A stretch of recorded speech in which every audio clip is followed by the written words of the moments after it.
लेकिन साइबर युद्ध का भी टाइम है, एआई का टाइम है, फेक नैरेटिव का टाइम है, जब ऑडियो विजुअल सब कुछ डब होके आ जाते हैं, ऐसे टाइम में क्या हम वाकई किसी नियम, प्रोटोकॉल, सम्मान, सद्बुद्धि को फॉलो करके इस युद्ध को जीत सकते हैं?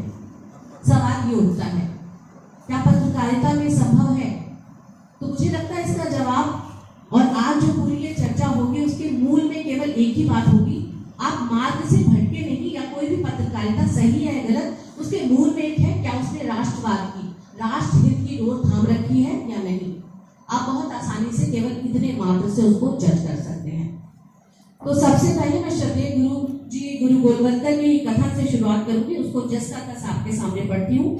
तो भारत के भाग 2 और ये भारत के 1965 में जो युद्ध लड़ा गया था उसके संदर्भ में बात कही गई है कि पाकिस्तान की ओर से हुए आक्रमण की वजह से हमारे देश पर युद्ध थोपा गया है।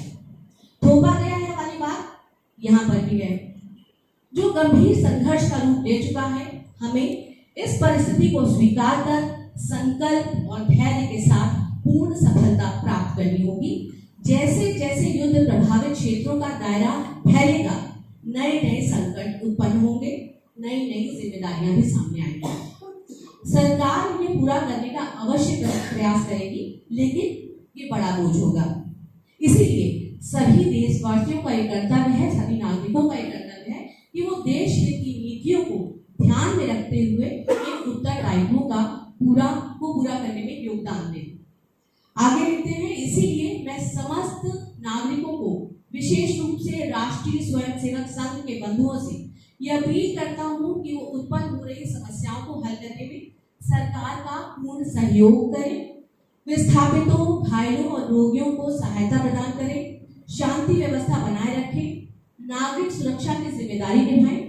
इनमें से बहुत कुछ, ध्यान देने वाली बात है, इनमें से बहुत कुछ गैर सरकारी स्तर पर किया जा सकता है। जनता का मनोबल बढ़ाएं, तीव्र राष्ट्रभक्ति को जागृत करने और अंतिम विजय तक डटे रहने का संकल्प उत्पन्न करने पर विशेष तौर पर ध्यान देना होगा।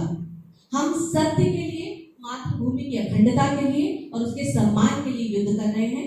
हमारी विजय निश्चित है। क्या बातें इसमें खास है?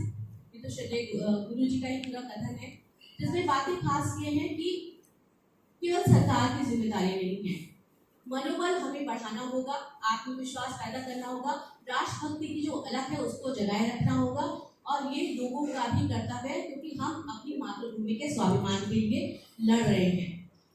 तो जब इस तरह की बातें आती हैं